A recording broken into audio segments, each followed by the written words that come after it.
At 12:03 a.m., a young Caucasian woman's phone lit up with a message that wasn't meant for her. I'll be home soon. She still doesn't know. She read it once, then again, each word colder than the last. Still doesn't know what? For 2 years, she believed she was his future. Trust me. Just wait.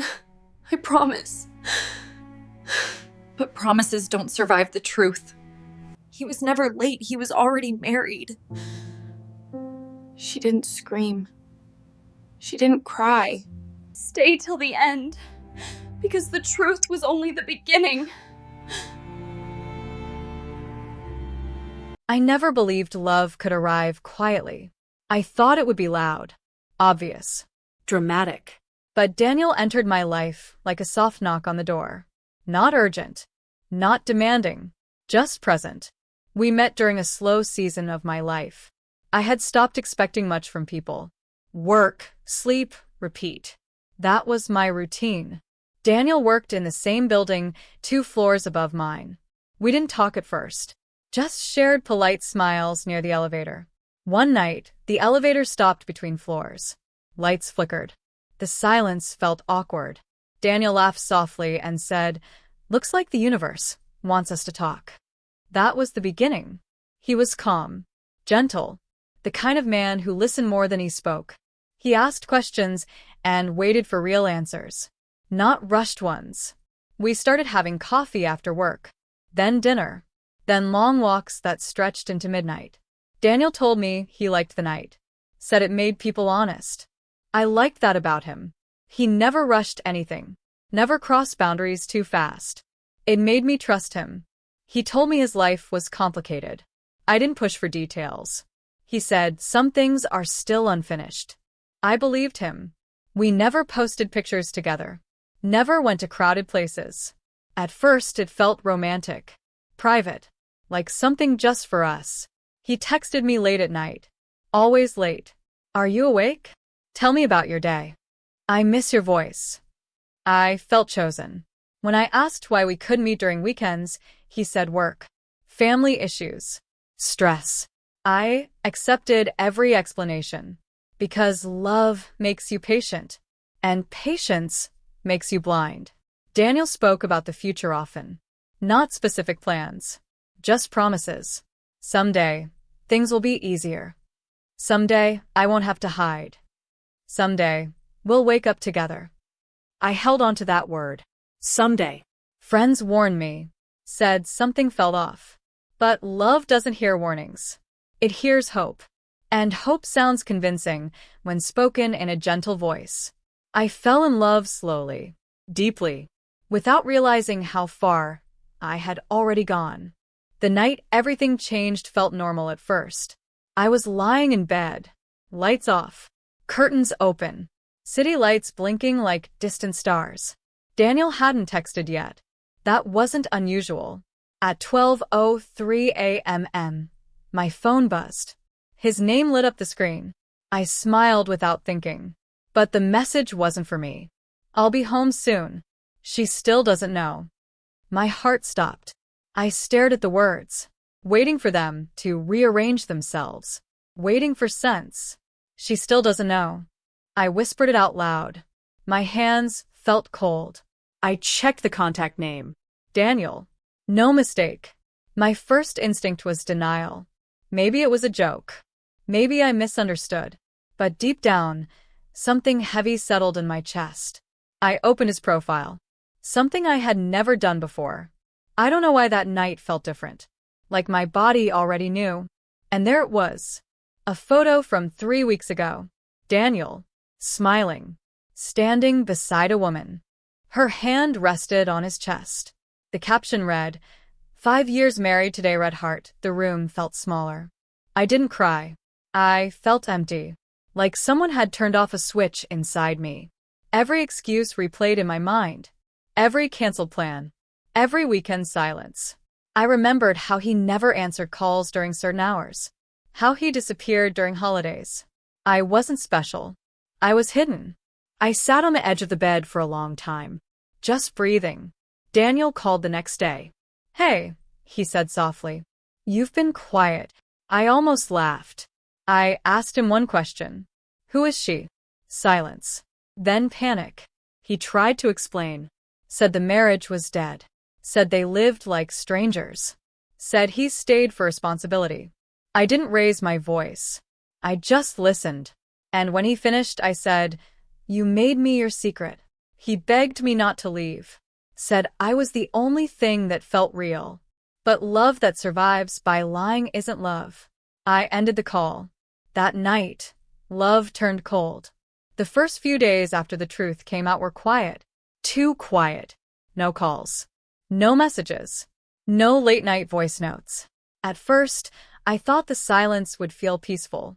But silence can be loud when your mind doesn't rest. I kept replaying everything. Every look. Every pause in his voice.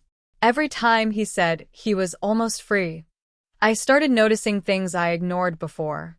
How Daniel never let me visit his place. How he avoided being seen with me in daylight. How his phone was always face down. At night, sleep stopped coming easily. I would lie in bed, staring at the ceiling, feeling watched by my own thoughts. One night, around 1 a.m., my phone buzzed. Unknown number. My heart jumped. The message was short. "You don't know the whole story." I sat up straight. My fingers hovered over the screen. I didn't reply. Another message came in seconds later. "She's not who you think." My chest tightened. I knew it was him. Daniel always wrote like that. Short sentences. Vague enough to pull you back. I blocked the number. But blocking someone doesn't erase their presence. The next day, I noticed him outside my office building. Not standing close. Across the street. Watching. He didn't wave. Didn't approach. He just stood there. That scared me more than anger ever could. I started questioning myself. Was I imagining it? Was grief playing tricks on me? But the pattern continued. I'd see his car parked nearby. Unfamiliar numbers calling once and hanging up. Emails sent, then deleted. Nothing aggressive. Just reminders. Like he didn't want to lose control. The thriller wasn't loud. It was slow. Psychological. Heavy. I realized something then. Daniel wasn't afraid of losing me. He was afraid of losing the version of himself he created with me. Fear changes how you see people. I started locking my doors twice. Checking windows before sleeping. Not because he threatened me, but because I didn't recognize him anymore. The man I loved never existed fully, and that made him unpredictable. One evening, I found a handwritten note on my car. No name. Just 4 words. "We need to talk." My hands shook. I sat inside the car for 10 minutes before driving away. I didn't go home. I went to a cafe. Public. Bright. That's where I saw him again. Sitting alone. Looking like he had been waiting. He stood up slowly when he noticed me. "Emma," he said quietly. My name sounded different coming from him now. "I didn't agree to meet," I said. "I know," he replied. "I just needed you to hear me." I stayed standing. He looked exhausted. Dark circles under his eyes. Hands clenched tightly. "I ruined everything," he said. I didn't argue. "I never meant to hurt you," he added. "But you did," I said calmly. That calm surprised even me. He leaned forward. "She knows now," he whispered. My heart skipped. "Knows what?" "About you." I felt my stomach drop. He continued. "She read our messages. All of them." I suddenly understood the fear in his eyes. Not guilt. Loss of control. "She thinks you seduced me," he said. "She thinks you planned everything." I laughed softly. Not because it was funny. Because it was absurd. "I didn't know she existed," I said. He nodded. "I know. But she doesn't." That was the moment I felt truly unsafe. Not because of him, but because of the mess he created. I walked away without another word. That night, I decided something important. Love should never make you afraid. After that night, I disappeared from his world. New routines. Different routes. Silence. Weeks passed. Then months. I stopped checking my phone constantly. Stopped expecting messages. One evening, I received a long email. Daniel wrote everything. How his marriage wasn't dead. How he enjoyed being wanted by two people. How he never planned to leave. He admitted it. Not out of honesty. Out of exhaustion. The illusion had collapsed. Reading it didn't hurt the way I expected. It felt final. I replied with one sentence. Do not contact me again. He didn't. The thriller ended quietly. No revenge. No justice speech. Just truth. Months later, I saw him one last time. At the airport. He was with her. She looked tired. He looked empty. Our eyes met for a second. No anger. No sadness. Just distance. I realized something powerful then. The coldness in my heart wasn't damage. It was protection. Love didn't destroy me. The truth didn't break me. It woke me up. And some endings don't need noise to be complete. They just need honesty.